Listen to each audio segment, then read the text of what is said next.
और इधर खैरागढ़ में जल अवर्धन योजना के प्रभावित लोगों को अब तक मुआवजा नहीं मिला है। इस योजना में पाइपलाइन के जरिए छिंदरी बांध से पानी आना था।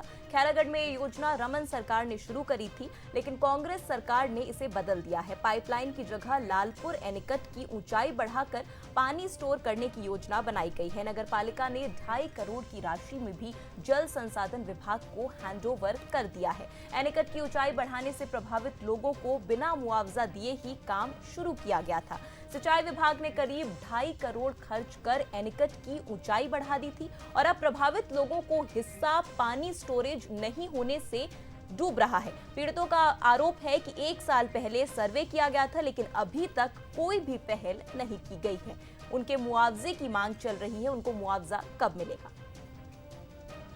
काम हुआ है, पुल के ऊपर हुआ है, तो उसमें हम लोगों का जो बाड़ी है जिसमें हम लोग जीवन यापन करते थे, तो वो पूरा डूब गए हैं और यहाँ तक के घर भी डूब गए हैं।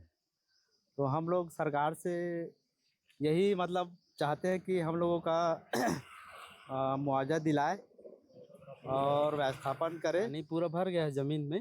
हम लोग खेती करते थे बाड़ी, तो अब पूरा मुआवजा देना है करके बोल के गए थे 1.5 साल पहले पालिका। हाँ। और अब तक की कुछ कार्रवाई हुई नहीं है। कितना जगह है और कितने लोग? हम लोग तो 5-6 भाई हैं, उसमें 85 डिसमिल है। और कितने लोगों की जमीन? और कम से कम 10-15 लोग का है। उतना ही है सबका।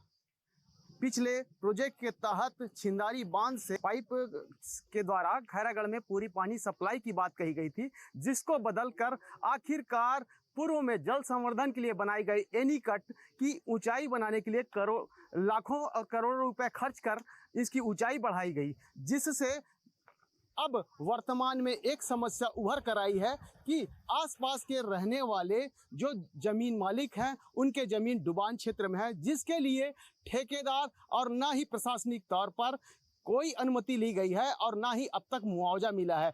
कलेक्ट्रेट पे भी 2 बार अपनी गुहार ये लगा चुके हैं, लेकिन आज तक इन्हें मुआवजा नसीब नहीं हुआ है। किशोर सोनी, बंसल न्यूज़, खैरागढ़।